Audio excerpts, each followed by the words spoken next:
tell you one person he's not going to have a detente with is his brother.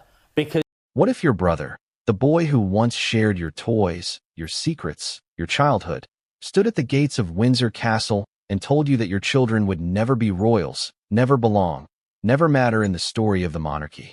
That is not just sibling rivalry. That is war declared with words sharper than any blade. That is betrayal in its purest form. And that is exactly what unfolded when Prince William blocked Prince Harry at Windsor Gate. Imagine the setting. The towering iron gates of Windsor Castle. The centuries of history embedded in its stone walls. A place where kings and queens have ruled, where secrets have been buried, where power has been fought over again and again. And now, in the 21st century, two brothers, heirs to that very history, stand face to face, their feud spilling out into the open for the world to hear. But this isn't just about two men. This is about legacy, about bloodlines, about the innocent children who have become pawns in a family game older than any of them could comprehend. Before we continue, please hit the like button, subscribe to the channel, and turn on the notification bell for updates. The line William delivered, "Archie and Lilibet will never be royals. Accept it," wasn't just a cruel jab at Harry. It was a calculated strike. A reminder that despite everything Harry had tried to build in America, despite every attempt to carve his own path, the monarchy still controlled the narrative. Think about it. What hurts a father more than being told his children don't belong? That no matter how hard he fights, they will never be accepted. Wouldn't that cut you deeper than anything else your family could say? And let's be honest, this story matters now more than ever. King Charles's health is under constant speculation. The monarchy itself is battling declining relevance in a rapidly changing world. And Harry? He has become both an outsider and a symbol of rebellion. But rebellion comes at a price. And William, the future king, has made it clear he intends to collect. The question is, how much will Harry pay? Think of the irony. A man born into privilege, told all his life he was the spare, finally breaks free only to be confronted with the harshest truth of all, that freedom cost his children their royal birthright. But is it really that simple? Or is William's declaration less about tradition and more about power? After all, titles in the royal family aren't just ceremonial. They are shields, weapons, tools of control. Denying Archie and Lilibet those titles isn't just about following the rules. It's about rewriting them. And here's where the contradictions begin to appear. The monarchy claims tradition, yet history is littered with exceptions. Illegitimate children quietly recognized. Foreign-born royals granted titles. Rules bent for convenience, for image, for survival. Why, then, are Harry's children treated differently? Is it because of Meghan's background? Because of Harry's rebellion? Or because William sees them as a threat to his own children's uncontested future? Let's pause for a moment and ask the question that millions around the world are whispering. Is this really about Archie and Lilibet, or is this about Meghan Markle? Because when you look at the fury William unleashed, it carried the weight of years of resentment. Meghan wasn't even at Windsor Gate that day, but her shadow loomed over the confrontation. Could it be that William's real anger wasn't directed at Harry's children, but at the woman he believes dragged his brother away from the crown? And what of the children themselves? Archie just a boy. Lilibet, barely old enough to understand her name, let alone what it means. Innocent, yet at the center of a royal earthquake. How must Harry feel, hearing his brother deny them their rightful place? How must Meghan feel, watching from across the ocean, knowing her children's futures were being decided in a conversation she wasn't even present for? It is both heartbreaking and enraging. This wasn't the first time Harry had been humiliated by the family he once called his own. Remember the uniform scandal? The balcony exclusion during the Queen's Jubilee? Time and time again, Harry has been reminded that he is on the outside looking in. But this moment at Windsor Gate was different. It wasn't about Harry anymore. It was about the next generation. And that made the sting unbearable. Think of it like this. When William blocked Harry, he wasn't just closing a gate. He was closing a door to the future. He was saying that Archie and Lilibet would never walk the same halls, never be called by the same titles, never be embraced by the same legacy. He was drawing a line in the sand. One side royal, the other side cast out. And for Harry, standing there, watching his brother wield that power, it must have felt like betrayal layered upon betrayal. But let's not forget, this confrontation didn't happen in a vacuum. The stage was set long before that day. Public opinion had been poisoned by years of interviews, documentaries, books, and endless headlines. Harry and Meghan painted themselves as victims. William and Kate held their silence, letting the crown do the talking. But silence, when broken, is deafening. And when William finally spoke at Windsor Gate, he made sure Harry felt every syllable. So why now? Why this moment? Because timing is everything in the monarchy. The world is watching. The institution is wobbling. And William, the man destined to inherit it all, is determined to remind everyone, including his own brother, who is in charge. It wasn't just a family spat. It was a royal warning shot, a declaration of intent. And it worked, because here we are, still talking about it. Now here's the chilling part. As William stood there, his words cutting deep, there were whispers among the guards. Some claimed Harry looked ready to cry. Others said he clenched his fists. A few even swore they saw his lips form words that no one could quite hear. What did he say in that moment? What was his reply to William's brutal decree? Did he fight back, or did he crumble? That detail has been kept hidden, but one thing is certain. What followed changed everything. Because the confrontation at Windsor Gate was not the end. It was the beginning. The beginning of a battle not just between brothers, but between futures. William's future as king. Harry's future as the rebel prince. And most of all, the uncertain, fragile, contested future of Archie and Lilibet. And here's where the story twists again. What William said that day may have been brutal, but it wasn't entirely his decision. No, behind those words lurked another figure. A king who has spent his entire reign trying to balance loyalty with legacy. King Charles. Could it be that William was merely the mouthpiece? That the words Harry heard at Windsor were not just his brother's, but his father's too? That, my friends, is where the truth begins to unravel. Because the real story isn't just about what William said, it's about who wanted him to say it. And once you understand that, you'll realize this confrontation was bigger, darker, and far more dangerous than anyone suspected. But what came next would change everything, and no one saw it coming. The introduction is complete. Would you like me to continue directly into Chapter 1, the Gate Confrontation? What really happened at Windsor Gate? Was it just a chance encounter between two estranged brothers? Or was it a carefully staged showdown designed to send a message? The confrontation began long before William uttered those brutal words. Picture the scene in your mind. The sky over Windsor was heavy, gray, with clouds that seemed to mirror the tension in the air. The iron gates loomed tall, their intricate patterns a reminder of centuries of guarded power. Beyond them, the castle walls whispered of kings, queens, scandals, and secrets buried in stone. But that day, the whispers grew louder, carried on the cold September wind, as if history itself was leaning in to listen. Harry approached, shoulders tense, stride uneven. He wasn't marching with the confidence of a prince. He was walking like a man carrying the weight of the world on his back. His jaw clenched, his eyes darting, his hands shoved deep into his coat pockets. It wasn't just the gate blocking him. It was the institution, the family, the very bloodline that had once defined him. And then, from the shadows, William emerged. Tall, rigid, his presence as commanding as the fortress behind him. He didn't smile. He didn't step forward to embrace his brother. No.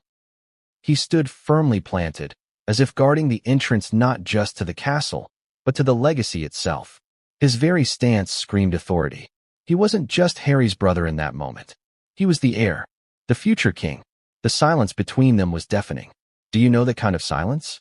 The one that feels louder than a shout. It stretched out, long and unbearable, like the pause before thunder cracks. Harry shifted. William didn't move. And then, it happened. Archie and Lilibet will never be royals. Accept it. The words didn't just fall. They sliced. They echoed against the gate, carried by the wind, bouncing off the castle walls. A decree, cold and final. Not a brother's warning, but a king-in-waiting's judgment. Imagine hearing that. Imagine standing there, your brother, the boy who once played in the gardens with you, who once shared laughter under the same roof, looking you in the eye and condemning your children to a future of exclusion. How would you react? Would you scream? Would you cry? Or would you simply stand frozen, unable to breathe? Harry's reaction was a mixture of all three. His chest rose sharply, as if the air had been stolen from him. His eyes widened, a storm brewing behind them. His lips parted, but the words stuck in his throat.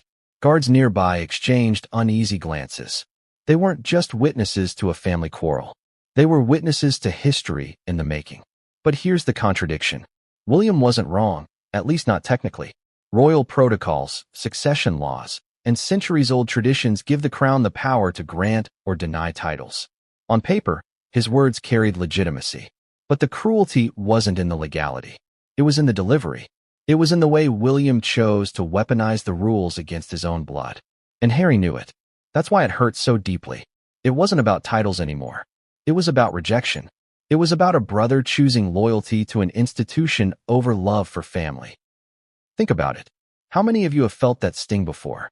When someone you love chooses pride, tradition, or even money over you. That gut punch of betrayal. That is what Harry felt in that moment. The humiliation wasn't private. It was public. It was symbolic. It was a line drawn in the sand with no way back. But why there? Why at Windsor Gate? Because symbols matter in the monarchy. Gates represent boundaries, power, control. To block Harry, there was to send a message, not just to him, but to the world. Windsor wasn't his home anymore. The castle wasn't his to enter freely. The future wasn't his to claim for his children. The gate wasn't just iron. It was metaphor. And here's where the emotional twist comes in.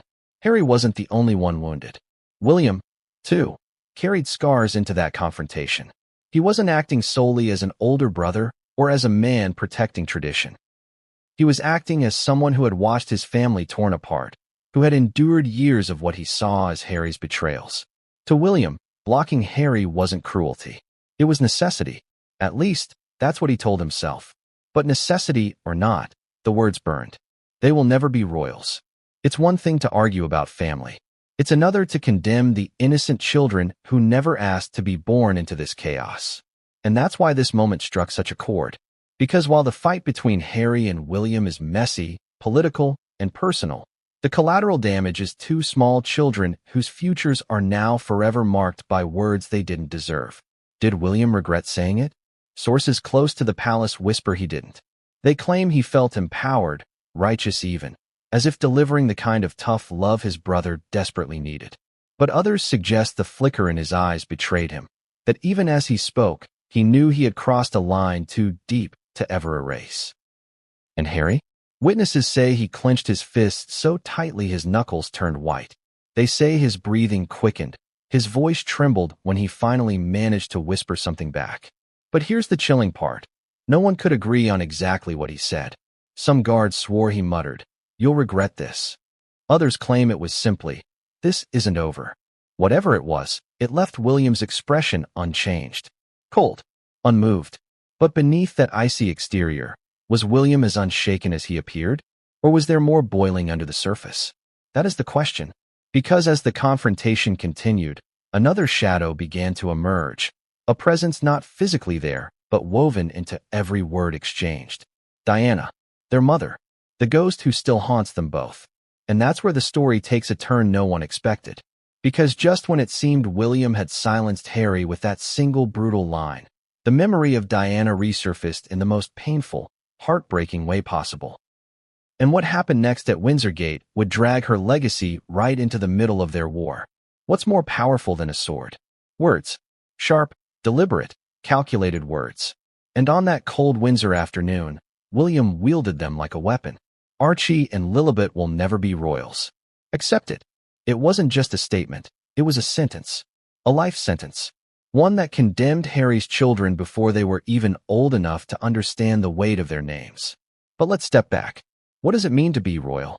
Is it about the blood flowing through your veins, or the crown resting on your head? Is it about service, duty, tradition, or is it simply a title that can be given or taken away at the whim of those in power? That's the contradiction at the very heart of William's declaration. For centuries, royal bloodlines have been exalted, guarded, manipulated, and bent to fit the narrative of the time. Children born out of scandal were quietly legitimized. Foreign wives were granted titles for the sake of image. Even Edward VIII, who abdicated for love, remained a royal by blood, if not by throne. Yet here was William, denying the right of his own niece and nephew. Was it truly about tradition, or was it personal? And here's where the hypocrisy becomes impossible to ignore. When Charles became king, many assumed Archie and Lilibet would automatically receive titles under the rules established by King George V in 1917. That decree stated that grandchildren of the monarch have the right to be called prince or princess. By law, they qualified. By blood, they qualified. Yet William spat those words as if to remind Harry that laws and decrees are nothing without the crown's blessing. Why? Why strip away what is rightfully theirs? Because titles in the monarchy are not just ceremonial. They are shields. They are weapons. They are bargaining chips in a centuries-old game of power and control. And William knows it better than anyone. But let's peel back another layer. Think of the irony here. William, who grew up beside Harry, who knows better than anyone the trauma of being labeled the heir and the spare, was now weaponizing that same system against Harry's own children. Do you see the cruel twist? The very hierarchy that haunted Diana's boys had now been turned into ammunition in their feud.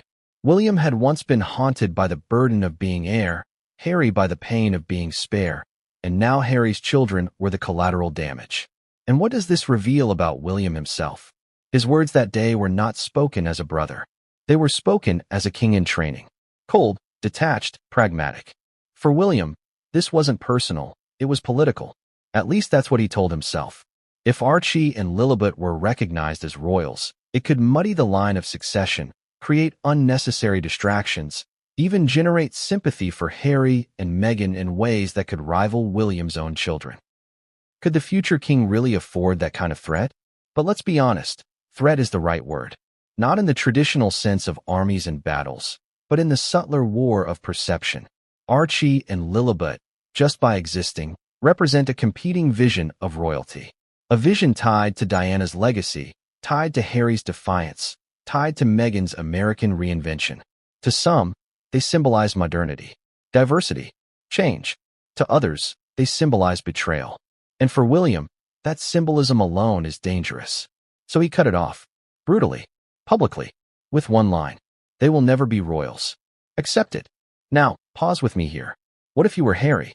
What if your entire life had been shaped by the institution you were born into, only to have that same institution slam the door in your children's faces? Would you swallow it? Or would you fight back? Harry's silence in that moment was louder than any shout. His eyes burned, his jaw tightened, his fists clenched. Witnesses said it was as if he'd been struck physically, the words knocking the air from his chest. But his silence wasn't just shock, it was calculation. Because Harry knew what William was really doing. He wasn't just humiliating him. He was daring him to fight, daring him to cross a line.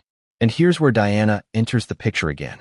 Diana, who had once warned of the cruelty of the firm. Diana, who had fought to shield her boys from the machine that chewed her up and spat her out. Diana, who had told Harry time and again that love was more important than protocol. Her shadow hovered over Windsor Gate that day. Harry must have felt it. William too. And when William denied Harry's children, it was as if Diana's legacy was being denied as well. Because let's not forget, Diana herself was an outsider once. Young, naive, chosen for her image, but never fully embraced. Meghan walked a similar path. And now, Archie and Lilibet were paying the price for it. Do you see the pattern? The monarchy has always punished those it deems different. And William, whether consciously or not, was continuing that cycle. But here's the part that will make your blood run cold. This wasn't just William speaking. Palace insiders whisper that these words had been rehearsed, coordinated, approved. That William was the messenger, but the message came from higher up, from Charles, from the institution itself. Could it be that William was simply delivering the verdict? If so, then Harry wasn't just fighting his brother. He was fighting the crown itself. And that changes everything. Because if William's words were sanctioned, it means Archie and Lilibet's exclusion wasn't personal punishment. It was official policy. It means the monarchy has decided, once and for all, to cut them off. And if that's true, then the war between Harry and the rest of the royals is no longer about reconciliation. It's about survival. So what happens next? Harry, standing at Windsor Gate, staring into his brother's cold eyes, had a choice. Accept the decree, or resist it. Walk away quietly, or fight back loudly. And you can feel it, can't you? The tension of that choice still hangs in the air. But here's the twist you didn't see coming. Harry didn't just stand there and take it. He whispered something back. Quiet, shaky, barely audible, but enough to make William's jaw clench and his eyes darken. Witnesses couldn't agree on the exact words. Some say. But here's the twist you didn't see coming.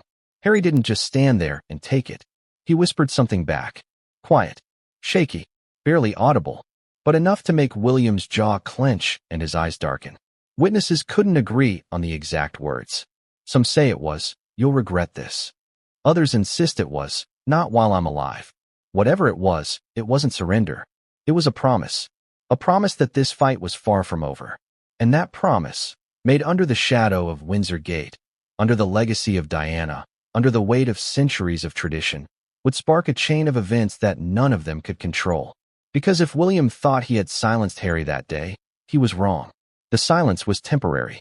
The reckoning was coming.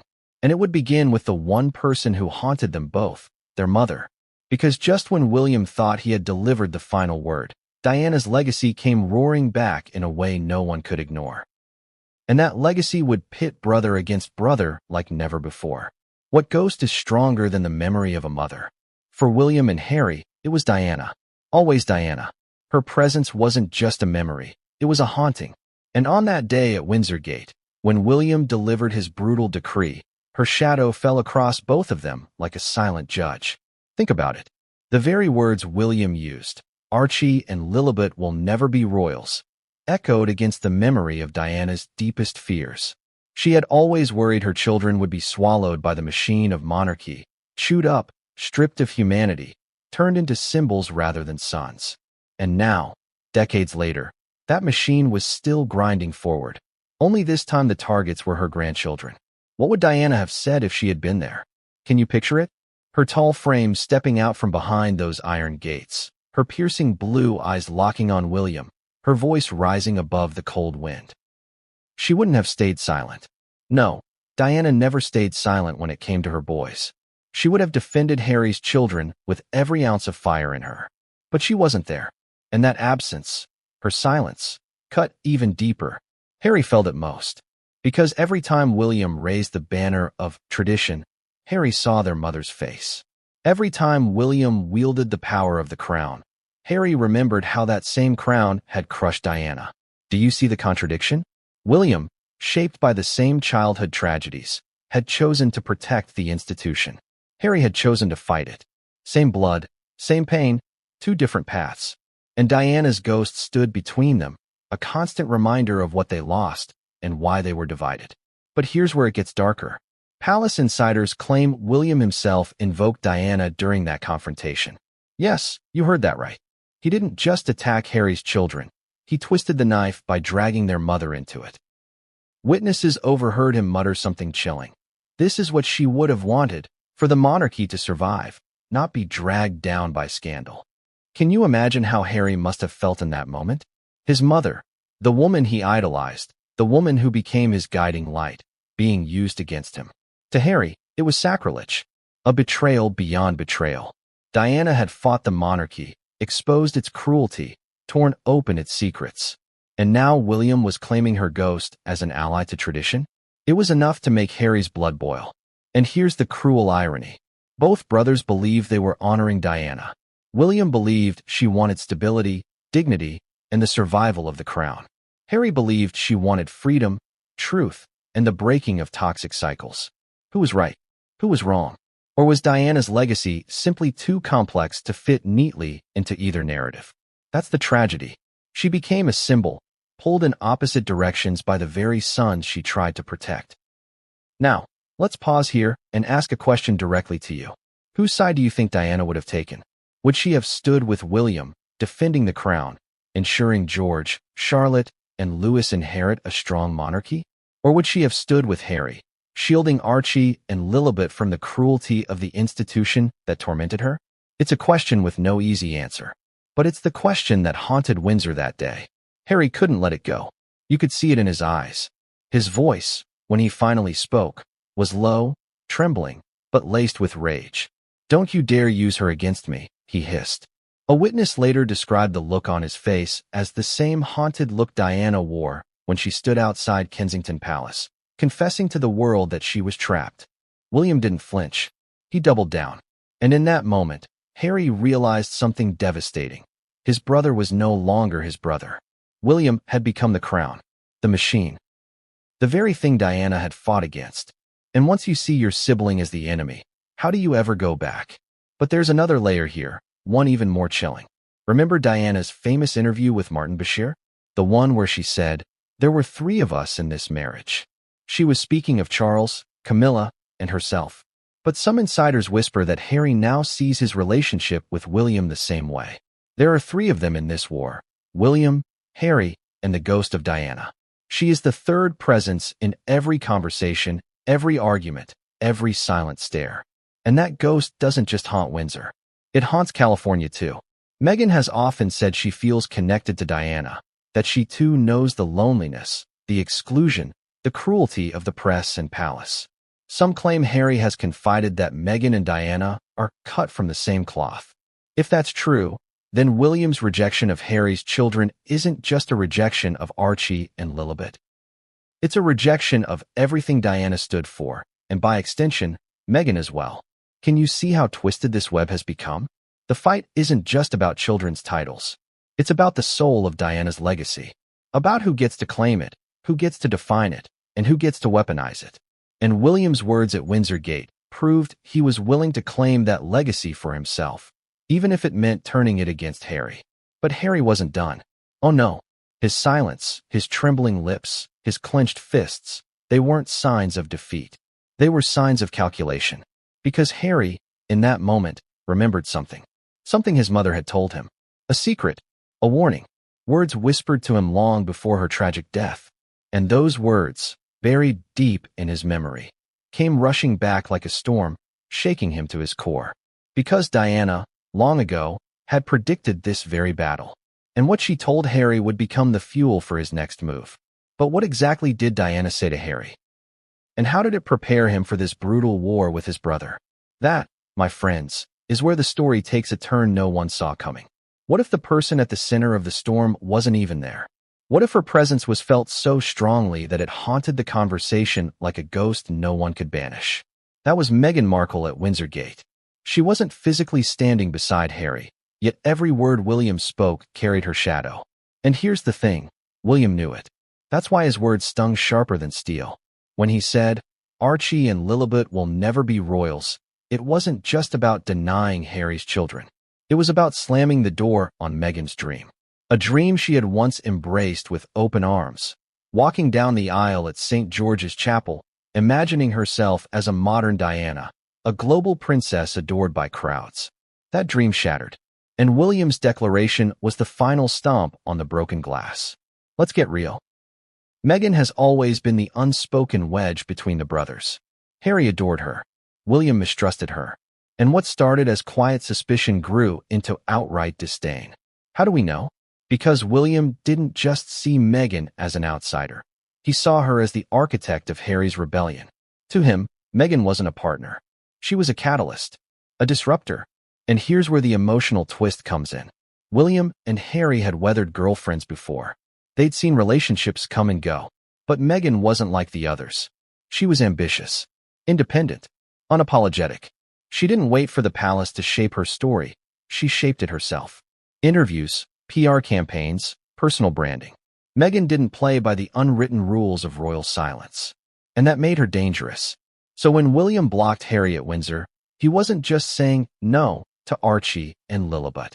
He was saying no to Meghan, to her influence, to her presence in the royal story. Think about that for a moment. Meghan's name wasn't spoken, but it lingered in every syllable. She was the ghost standing between them, invisible yet undeniable. Let me ask you directly, do you believe Meghan was the real target that day? Because if you strip away the royal jargon, the protocols, the succession talk, what remains is a simple truth. William resents Meghan, and his resentment spilled over onto her children. But here's where it gets even more brutal. Imagine being Harry, standing there, hearing his brother's words, and knowing deep down they weren't just aimed at Archie and Lilibet. They were daggers pointed straight at Meghan. How do you defend the woman you love when your own bloodline sees her as the enemy? And let's not pretend Meghan was oblivious to this. In California, thousands of miles away, she knew. Insiders say she was already bracing for impact. Meghan has always been media savvy, always 10 steps ahead of the narrative. She knew William's rejection of her children would be spun as a rejection of her. That's why she prepared.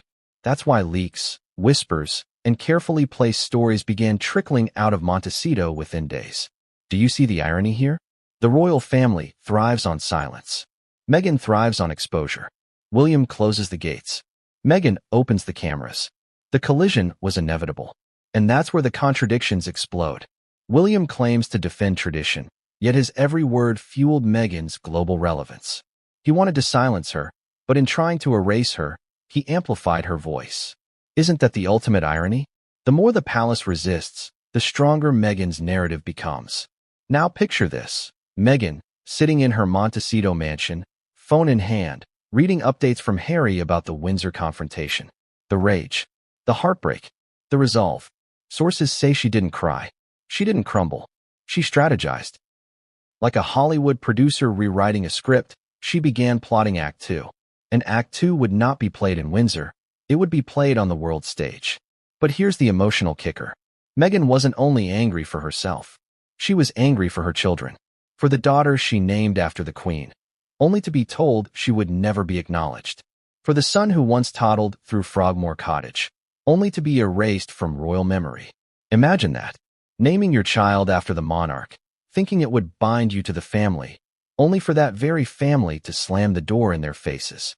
Heartbreaking, cruel, and undeniably ironic. And let's not forget, Meghan has always drawn comparisons to Diana. Sometimes she leaned into it. Sometimes the press forced it upon her. But whether by choice or design, the parallels were there. A woman adored by the public, yet scorned by the palace. A woman seen as too outspoken, too independent, too much. Diana's ghost hovered over William and Harry that day, but Meghan's spirit, her defiance, her persistence, was the invisible presence driving the wedge deeper. And this leads us to the question no one dares ask out loud. Was William's fury really about titles and tradition?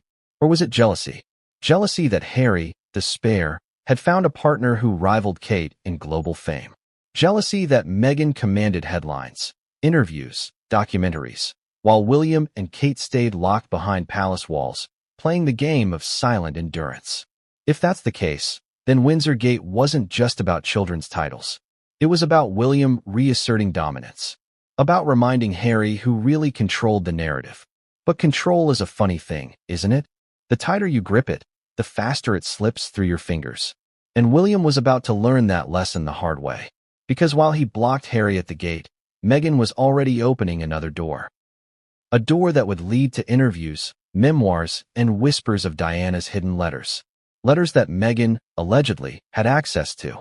Letters that could expose the monarchy in ways William never imagined. And that, right there, is where the story twists again.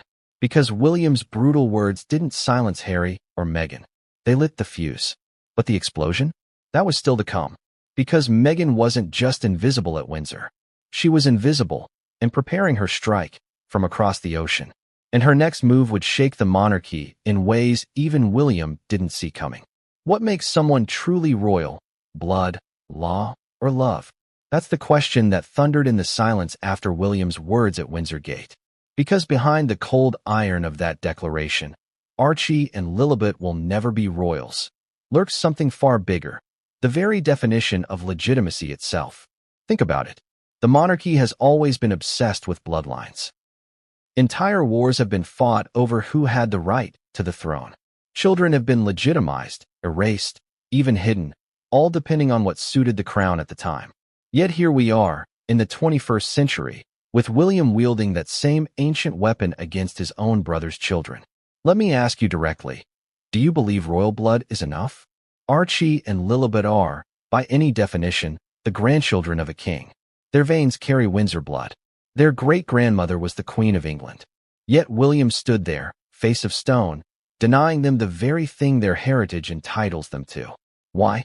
Because blood may give you the right, but power decides whether you keep it. And this is where it gets twisted. History shows us the monarchy has always bent the rules when it suited them. Illegitimate children of kings have been given wealth, lands, even titles to avoid scandal. Children born abroad have been ushered into the fold when it was politically convenient. Even Edward VIII, who gave up the throne for Wallis Simpson, was still allowed the dignity of a royal title, Duke of Windsor. If exceptions could be made for them, why not for Archie and Lilibet? Here's why. This isn't about tradition. It's about control. Denying Harry's children royal status sends a clear message. You walk away from the crown, you forfeit its privileges. But look at the contradiction. Edward VIII walked away, yet he kept his title.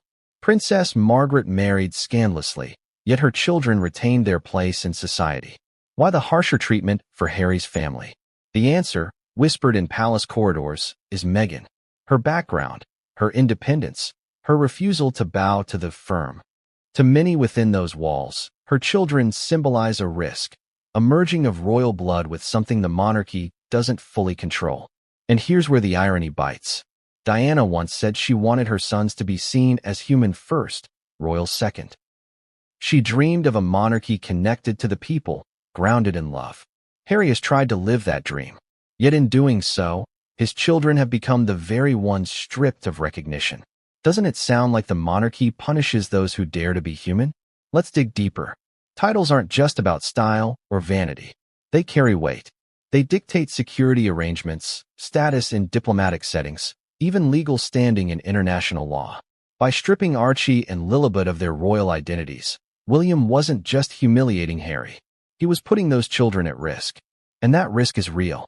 Without the recognition of prince or princess, without the shield of official royal status, they are exposed in ways William's children never will be.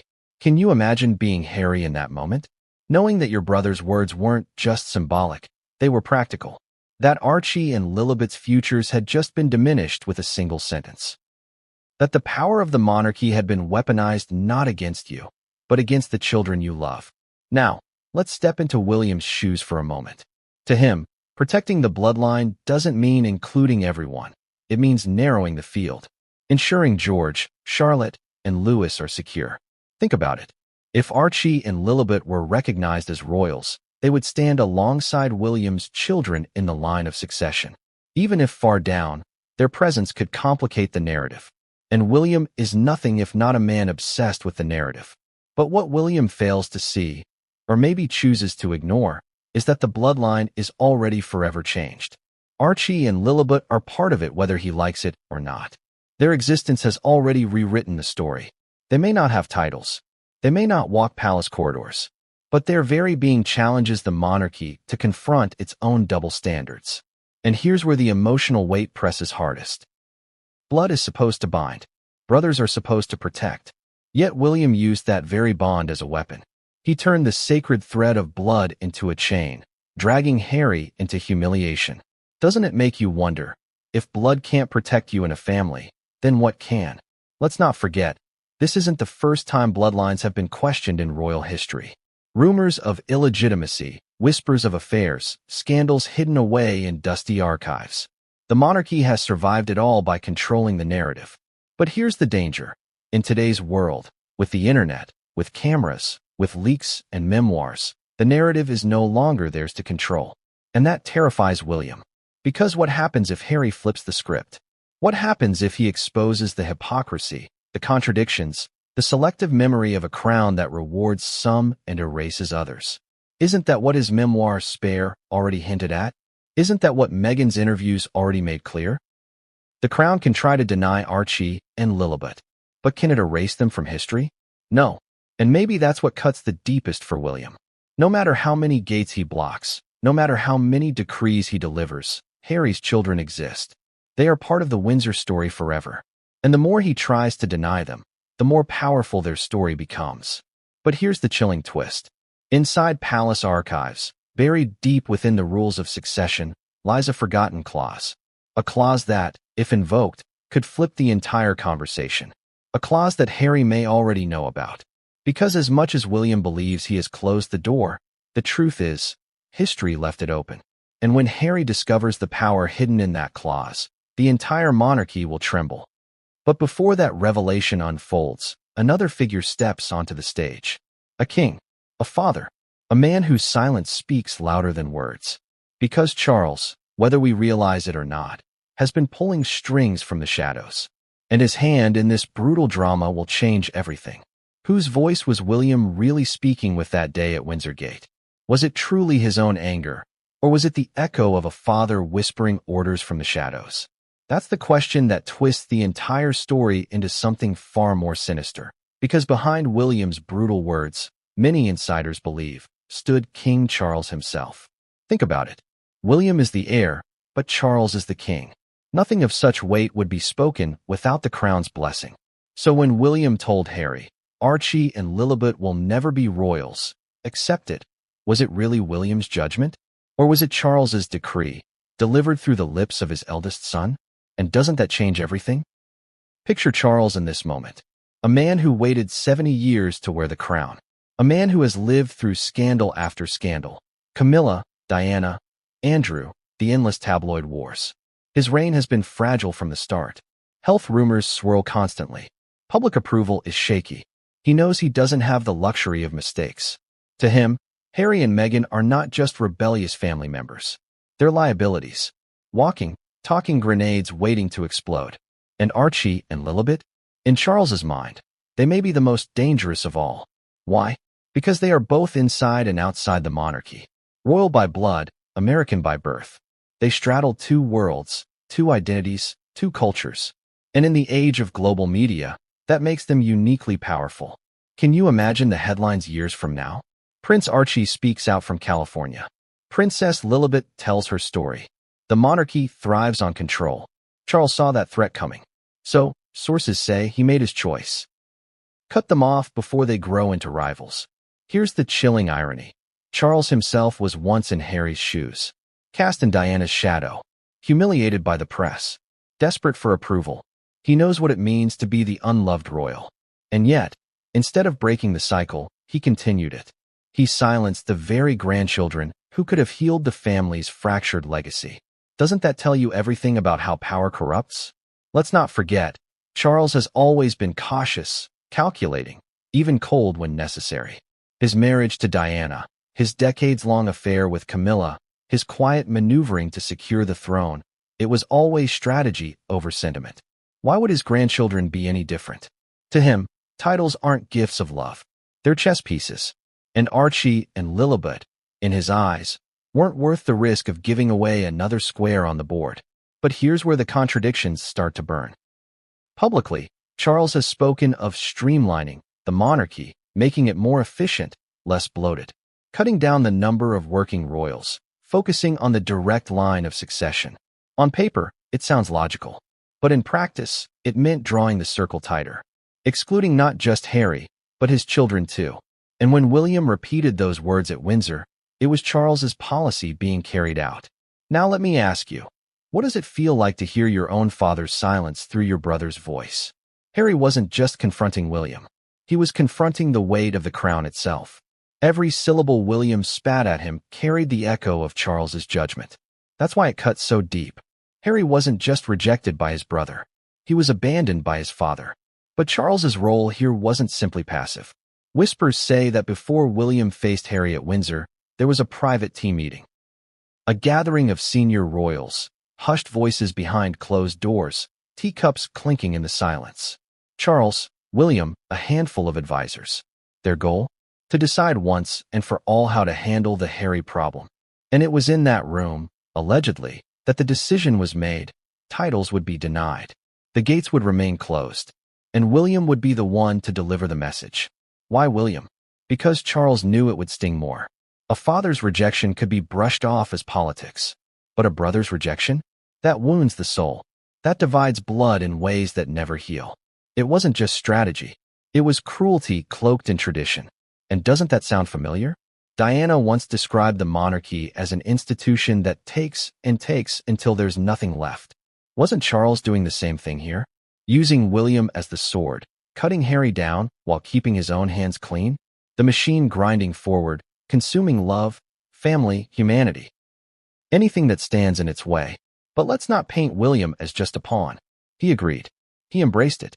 He may have been the messenger, but he was also the enforcer. That day at Windsor, He wasn't only his father's voice. He was his father's weapon. Now here's the twist. Charles's plan wasn't airtight. Because history, buried deep in those dusty royal archives, holds secrets that even kings forget. Clauses, precedents, exceptions. If Harry were to uncover them, if he were to wield them, he could challenge the very decree his father and brother used to humiliate him. And the whispers say, Harry already knows. Imagine Charles's fear if Harry were to use Diana's memory, Meghan's media power, and those hidden legal clauses to fight back. Imagine the headlines. Imagine the pressure on a king already struggling with his health, his image, his reign. The very grandchildren he tried to silence could become the voices that undo him. And here's the question that lingers like smoke. Is Charles protecting the crown or protecting himself? Because if it's the latter, then Windsor Gate wasn't just a family spat. It was the opening salvo in a war that could end his reign in disgrace. But before Harry could even begin to consider striking back, something inside him cracked. Something years in the making.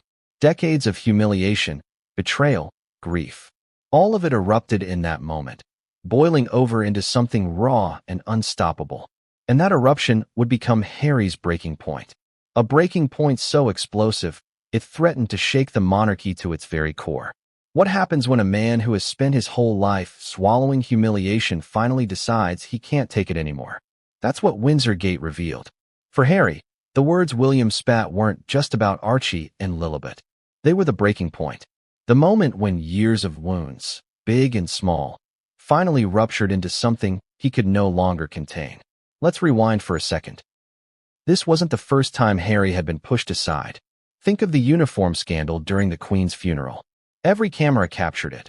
William in full military regalia, Harry stripped down, denied the right to wear what he had earned through service. Then think of the Platinum Jubilee balcony moment. William, Kate, and their children front and center, Harry shoved to the background like an unwanted guest. These were not accidents. These were calculated reminders of where he stood, outside, looking in. But humiliation only cuts so far when it's directed at you. What broke Harry at Windsor was different. It was hearing his children condemned. Innocent lives, reduced to bargaining chips. That's when his anger boiled into something primal. A father's rage. A man's refusal to let his bloodline be erased. Witnesses said Harry's face changed in that instant. His fists clenched, his chest heaved, and his voice, though quiet, shook with fury. He looked William dead in the eye and whispered something no one will ever forget. You've gone too far. Simple words, but loaded like dynamite. And this is where the emotional contradiction lies. Harry wasn't just furious. He was broken. Rage and grief fought for control inside him. Can you picture it? Tears brimming but swallowed back. Voice trembling yet determined. Body tense like a soldier on the battlefield. Because make no mistake, this was a battlefield. Windsor Gate became a war zone, and the only weapons were words sharpened by decades of pain. Now, let's pause and ask, haven't you felt that moment before? That instant when someone finally pushes you past your limit? When silence and patience give way to fire? That's the place Harry stood in. Except his breaking point wasn't happening in private. It was happening in the shadow of Windsor Castle, with guards watching, history watching, the world waiting. But here's where it gets darker. This wasn't just Harry versus William. It was Harry versus the entire machine. William, as heir, wasn't acting alone. He was acting with the weight of the crown behind him. Harry knew it. He could feel it in the air, that this humiliation was coordinated, sanctioned, deliberate.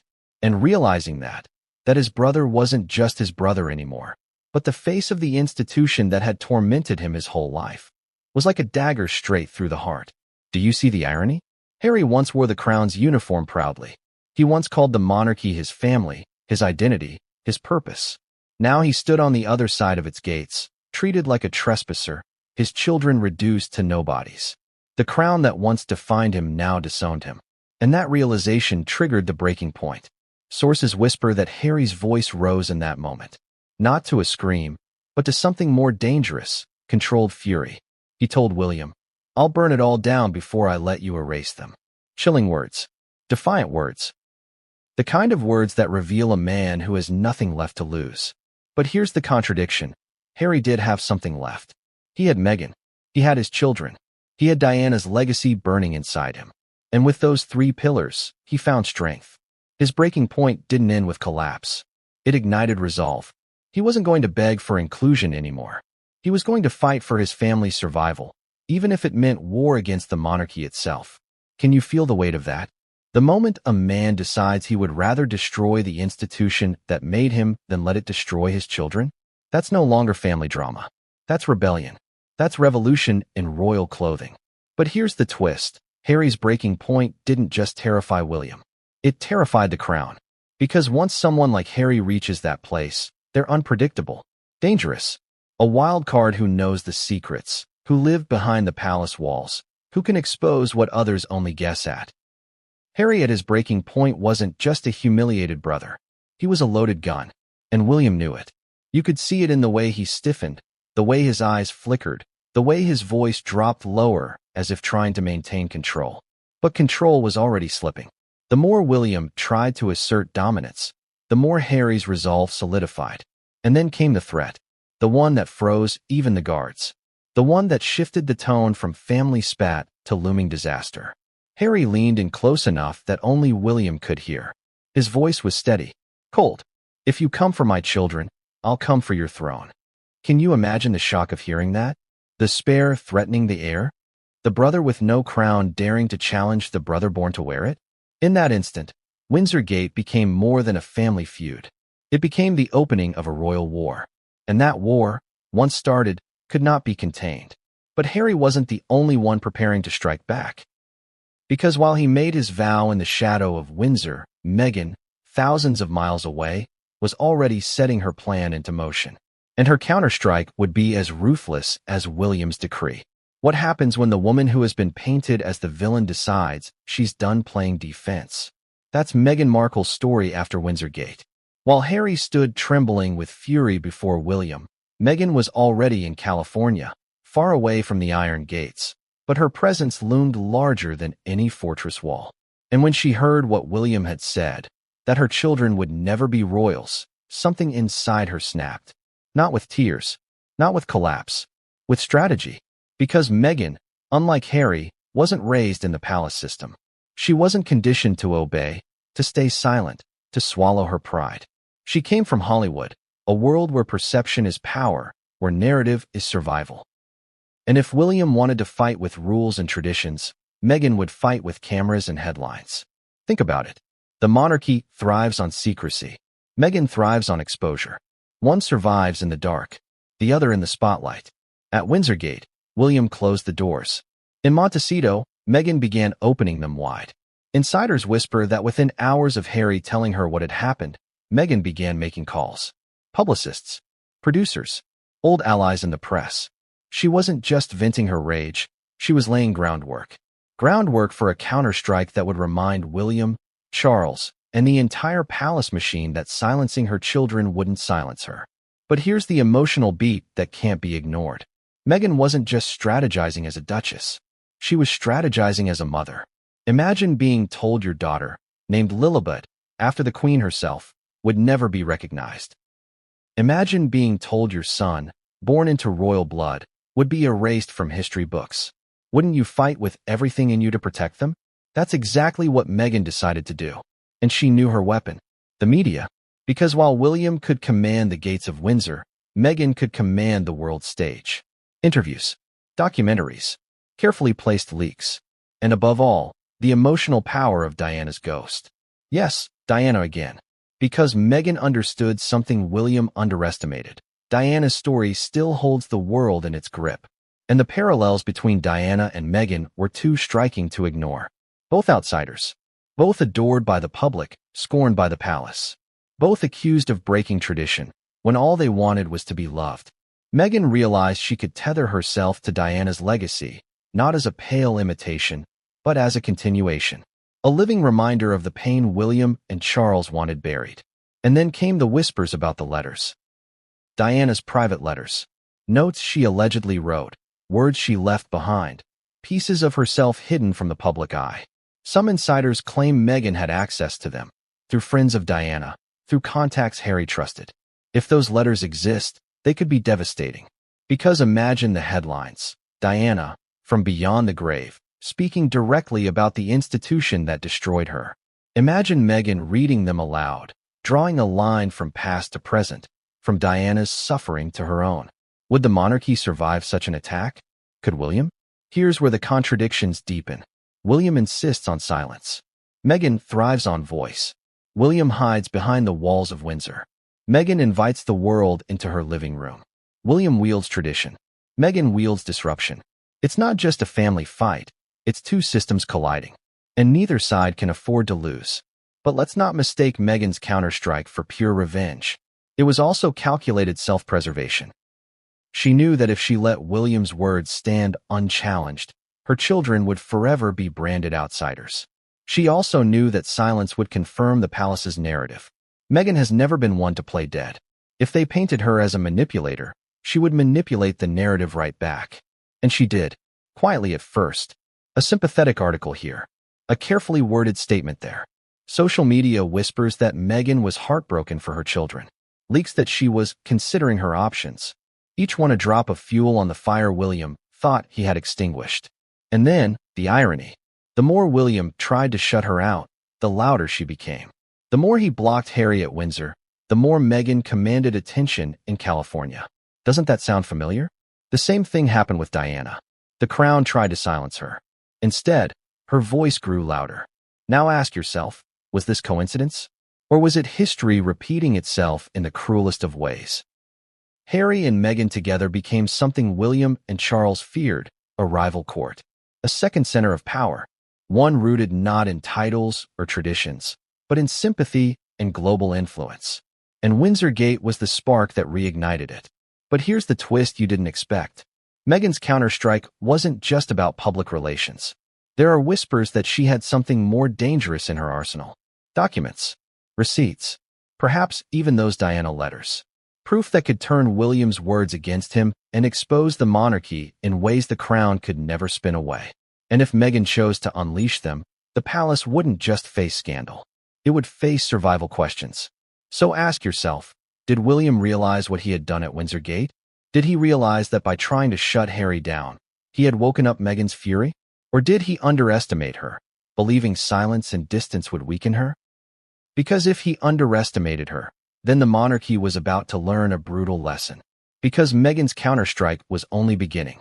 And her next move would not only challenge William, it would drag the entire world into the fight. Was the nation united behind William when he blocked Harry at Windsor Gate? Not at all. The fallout didn't just stay behind castle walls. It spilled out into living rooms, newspapers, Twitter feeds, and talk shows across the globe. And the reactions? Explosive. The public divided in ways the monarchy hadn't seen since Diana's death. Some sided firmly with William. Finally, they said, a future king who isn't afraid to protect the crown. They argued Harry had chosen his path when he walked away, and his children's fate was the natural consequence. Tradition mattered, rules mattered, and if Harry wanted his children recognized, he should have stayed in line. To these voices, William wasn't cruel. He was strong. They saw him as the bulwark holding up a fragile institution. But then there were the others. Loud, emotional, and unrelenting. They saw cruelty, betrayal, a brother wielding power not to protect, but to punish. They asked, how could William, of all people, inflict on Harry's children the very rejection he and Harry suffered when Diana was alive? To them, William was no protector. He was cold, heartless, a mirror of the very machine that destroyed their mother. And here's where the contradictions erupted. The monarchy has always thrived on the illusion of unity. A family bound by duty, standing together against the world. Windsor Gate ripped that illusion apart in public. Suddenly, the feud wasn't whispers in the press. It was visible, palpable. A future king humiliating his brother at the very gates of royal power. Twitter, Instagram, TikTok, social media lit up like wildfire. Hashtags exploded. Hashtag Justice for Harry. Hashtag Team William. Hashtag Archie and Lilibet. Memes spread like digital graffiti. One showed William as a gatekeeper with a crown-shaped key, Harry on the outside clutching his children's hands. Another showed Diana's ghost standing between her sons, weeping. Can you see how quickly the narrative spun out of the palace's control? Once upon a time, the royals dictated the story through carefully curated press leaks. But in this new age, Ordinary people became the narrators, and they weren't holding back. And here's the irony. The harder people defended William, the more sympathy Harry seemed to gain. Because while William stood at the gate of power, Harry stood at the gate of exclusion. One man looked like a king in waiting. The other looked like a father denied. And no matter how polished William's image, the raw pain on Harry's face hit harder. But let's not forget Meghan in this public divide. In America, the narrative was almost entirely in her favor.